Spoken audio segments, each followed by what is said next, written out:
Assalamualaikum warahmatullahi wabarakatuh.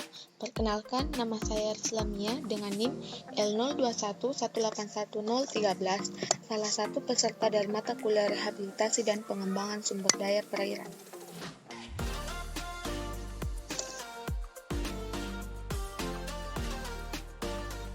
Baik, di sini saya akan menjelaskan tugas saya mengenai rehabilitasi terumbu karang.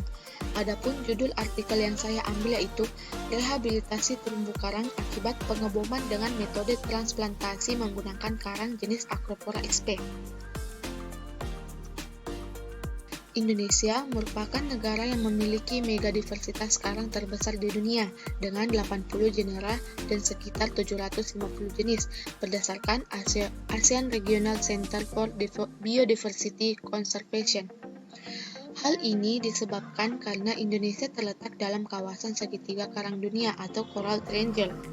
Konsentrasi distribusi karang pada umumnya di wilayah timur Indonesia, mulai dari pantai barat Kalimantan, seluruh bagian Sulawesi, Maluku, Bali, Nusa Tenggara, dan Papua. Salah satu provinsi di Indonesia yang merupakan pusat keanekaragaman hayati dunia adalah Provinsi Sulawesi Tenggara. Provinsi ini merupakan provinsi yang terletak tepat di tengah segitiga karang dunia. Di Sultra ditemukan 396 jenis karang batu atau 13 famili penyusun terumbu karang. Jumlah karang ini tidak jauh berbeda keragaman jenisnya dibandingkan dengan jumlah spesies karang di kawasan Raja Ampat Papua sebanyak 456 jenis karang batu, namun masih tergolong tertinggi kedua di Indonesia. Desa Sinaulu Jaya merupakan salah satu wilayah yang terletak di wilayah pesisir yang berhadap langsung dengan Laut Banda yang memiliki potensi sumber daya pesisir khususnya terumbu karang. Saat ini, pemanfaatan sumber daya kelautan dan perikanan di Kabupaten Konawe masih didominasi oleh nelayan kecil. Dalam memanfaatkan sumber daya laut, tidak jarang mereka menggunakan alat yang tidak ramah lingkungan seperti bom dan penambangan karang. Kondisi demikian, jika tidak dilakukan pengendalian akan mengakibatkan degradasi sumber daya laut, khususnya keanekaragaman jenis karang dan ekosistemnya dalam jangka panjang akan merugikan termasuk para pengguna sumber daya karang.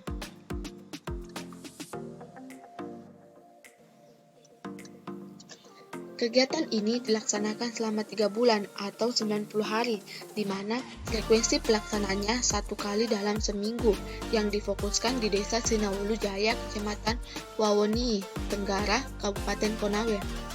Secara khusus, kegiatan ini akan ditujukan untuk merehabilitasi karang yang telah mengalami kerusakan akibat pengeboman dengan cara transplantasi karang dengan menggunakan 5 jenis karang Acropora sp yaitu Acropora tenuis, Acropora formosa, Acropora hyacinthus, Acropora yongei, dan Acropora digitifera.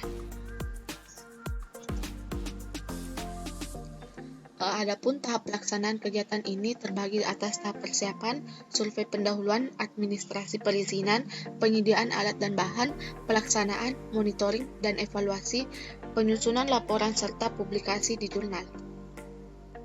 Pada tahap persiapan, tahap ini, para tim PKMM ini telah menyelesaikan konsep yang telah dirumuskan, terutama terkait dengan rencana rehabilitasi terumbu karang yang telah mengalami kerusakan akibat pemboman dengan cara transplantasi, hingga tahap pelaporan dan publikasi di jurnal terakreditasi.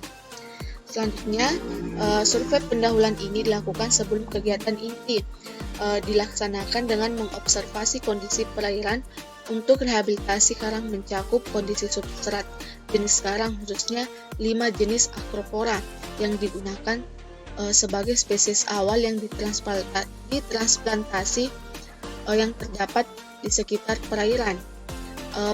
Pengamatan biota lain juga dilakukan khususnya jenis lamun dan alga dan hewan yang ada di sekitar perairan seperti ikan karang. Kualitas air sebagai variabel pendukung juga diukur antara lain suhu, salinitas, kecepatan arus, pH, dan kecerahan.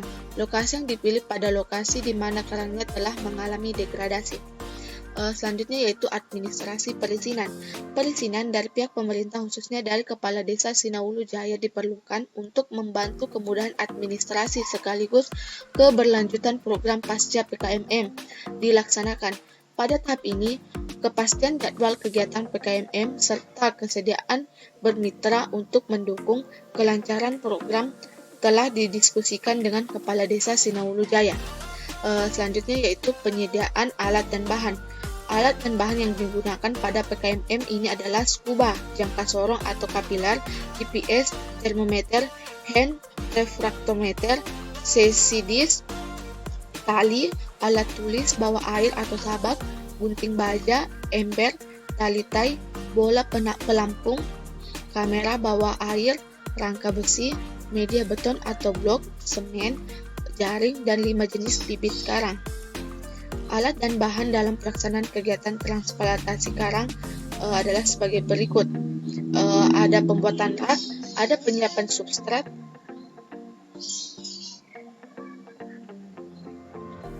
selanjutnya itu pada tahap pelaksanaan.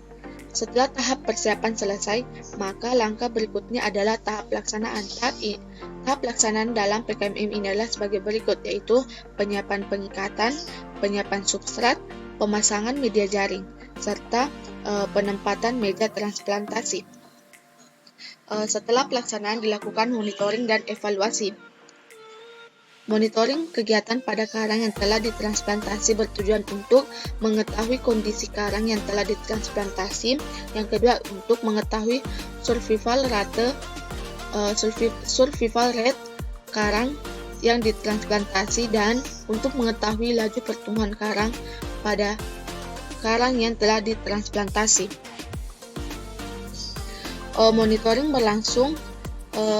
Monitoring keberlangsungan hidup karang yang ditransplantasi diamati sejak hari pertama hingga 3 bulan dengan periode 1 kali dalam seminggu. Pengamatan karang yang ditransplantasi mencakup jumlah karang ditransplantasi yang mengalami kematian, umur karang transplantasi yang mati, dan faktor-faktor penyebab kematian. Selanjutnya yaitu pelaporan dan publikasi.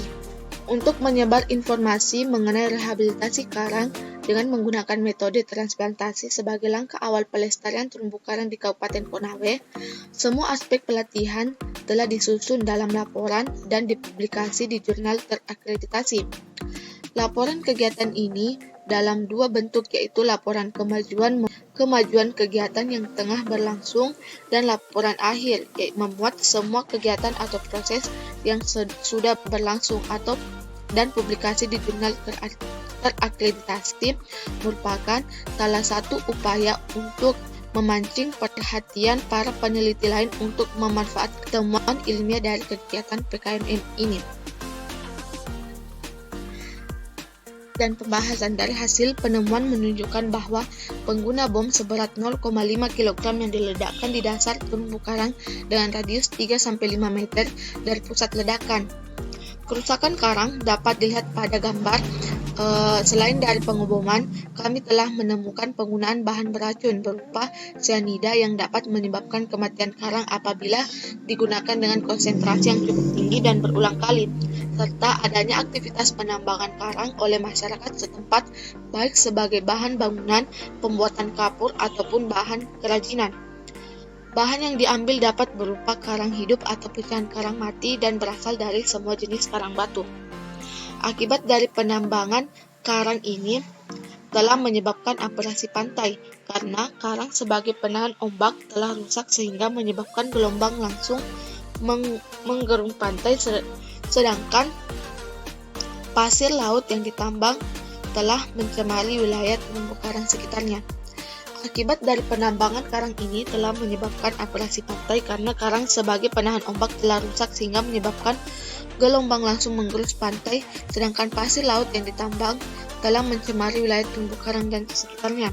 Dan salah satu juga contoh keberhasilan dengan mulai menurunnya penggunaan alat penangkap yang tidak ramah lingkungan dan berkembangnya pertumbuhan terumbu karang di pantai dari hasil monitoring sebelum dan setelah 3 bulan.